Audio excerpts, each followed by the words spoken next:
This is a very busy episode for Renard. He's desperately trying to undo this spell that's taken over his life, and he's bringing Juliet in with him to the spice shop in hopes that Monroe will be able to undo the spell. But things don't quite work out that way, and then ultimately he's got to not just contend with this spell that's and its effects, but now Adeline has showed up and is wreaking havoc in his life as well. So it's a very annoying and difficult episode for Renard.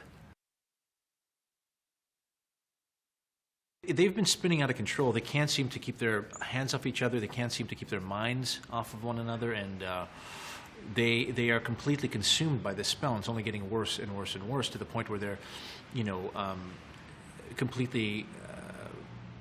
They're certainly not careful about their situation, their attraction to one another. So much so that it's affected Nick now, and it's wreaking havoc, in other people's worlds as well.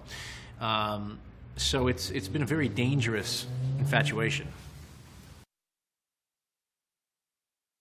The captain's always had a need for this key, which is a map of sorts, as we've established, and it will unlock some unspoken treasure that we have not quite revealed yet. But it's a source of power, or at least it can lead to a source of power.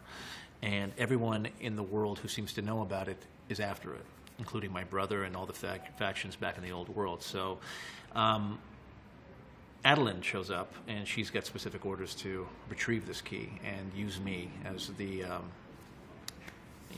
leverage in order to get it. It's really funny when you're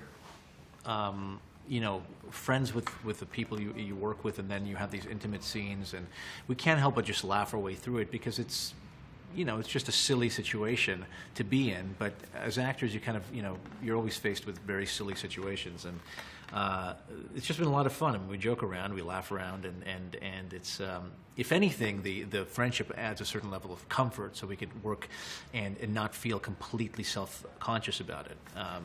So it's been really easy and completely effortless. It's actually quite funny how you could just do this passion scene and then go, so anyway, so I was saying, so the movie, right? And then you just completely continue the conversation and, completely unaffected by it. So it's quite lovely to have that level of comfort.